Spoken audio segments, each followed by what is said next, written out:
আমি বিয়ে করেছি 5 বছর হলো। আজ শুক্রবার নামাজ পড়তে গেছি। মসজিদে ইমাম সাহেব মসজিদে বয়ান দিলেন। মাঝে মাঝে বউয়ের প্রশংসা করতে হয়, তাই ভাবলাম বাসায় গিয়ে বউকে খুশি করার জন্য একটু প্রশংসা করব। বাসায় গিয়ে বউকে বললাম, খাবার দাও। ভাত তরকারি খেয়ে বললাম, আজ অনেক ভালো রান্না হয়েছে।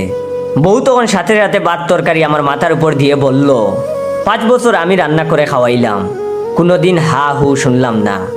আর আজ পাশের বাসার বাবির রান্না করা তরকারি খুব ভালো হয়েছে, তাই না?